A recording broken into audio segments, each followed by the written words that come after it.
तो आज मेरे साथ कुछ ऐसा हुआ कि मैं बता नहीं सकती। मेरी मम्मी ने बोला था कि मैं गांव जाके चलो तुम्हें कुछ अच्छा दिखाती हूँ। मुझे नहीं पता था कि वो मुझसे कटाई करवाएंगी, लेकिन फिर हम लोग गांव आ गए थे।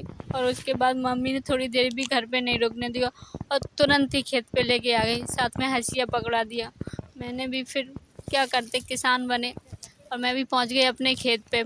फिर खेत पे सबसे पहले मैंने कहा कुछ भूख लगाई तो मैंने कहा कुछ खाया जाए।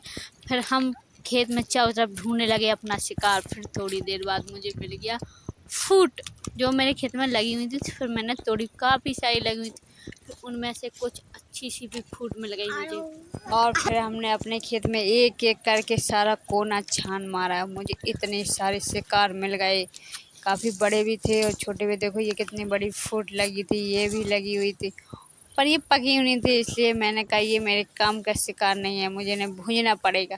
मैंने कहा भुजी मुजाई मिल जाए तब और अच्छा मज़ा आएगा। और हम चारों तरफ देख ही रहे थे।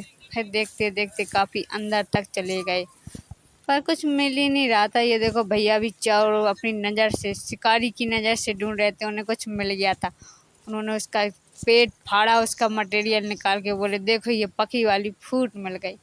हमने कहा अच्छा। उन्होंने फिर मुझे दे दिया, बोले धुल के खा लेना। मैंने कहा ठीक है, धुल के क्या खाएंगे, हम इसकी बोटी बोटी करके खाएंगे, कूरमा बना के।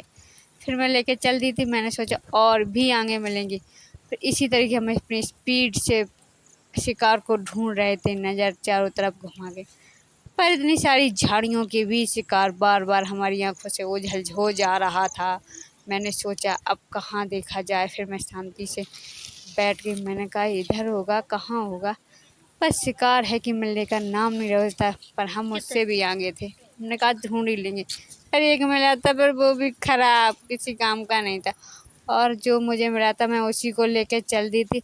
मैंने कहा फिर कोई और भी मिल जाए तो और भी अच्छा रहे।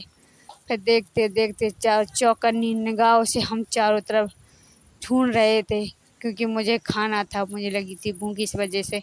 फिर मैंने सोचा क्या किया जाए। मैंने कहा चलो ठीक है और ढूंढते हैं। फिर हम इस तरह से भैया और हम सभी लोग इसी तरह से अपने शिकार की ओर तेज़ी से बढ़ते हुए थे। फिर मुझे एक फूट मिल भी गई थी, फिर मैंने उसे तोड़ लिया।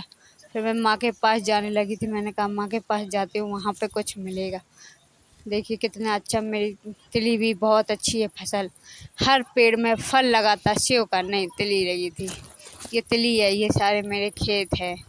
और मैं इसी तरीके से अपने खेत में एक एक कोना छानने में लगी हुई थी, कुछ तो मिल जाए यार। और भैया भी अपनी तिरछी निगाहों से ढूंढते हुए, पर कुछ नहीं मिल रहा था। मुझे बहुत ज़्यादा भूख मेरी बढ़ती जा रही थी।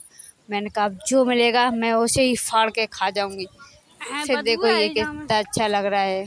देखो आप लोग भी अपने गांव जाते हो, कमेंट करके ज़रूर बताइएगा। देखो ये फिर मुझे शिकार मिल गया था, पर ये पका नहीं था। तो भैया बोले अभी ये पका नहीं है, इसको हम बाद में शिकार करेंगे, अभी हम किसी पके वाले को, अच्छा माल को ढूंढते हैं।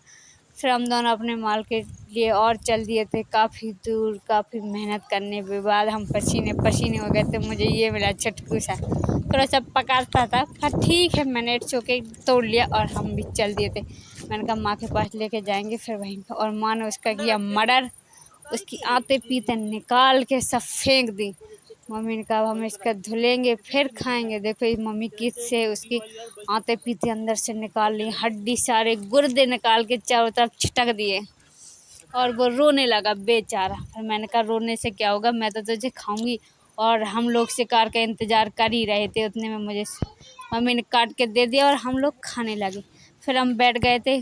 फिर देखो कितना अच्छा माहौल लगता है जब हम खेतों पर जाते हैं, अपने खेतों पे गांव में जाते हैं, बहुत अच्छा लगता है। और देखो फिर हमने भी काम करना शुरू कर दिया। तिली के जो पूरा थे उसको उठा उठा के रख रहे थे, जो हम बांध के रखते हैं छोटे छोटे गट्टे। मम्मी भी थी, भैया भी थी, और मैंने ये रख दिया था। और मैंने कहा यार बहुत काम करना पड़ेगा, मैं तो थक गई थी, इतने ज़्यादा धूप भी बहुत ज़्यादा थी। पर क्या करती, कुछ नहीं कर सकती ना। Bye bye, thank you. अच्छा लगा तो लाइक करें, सब्सक्राइब करें।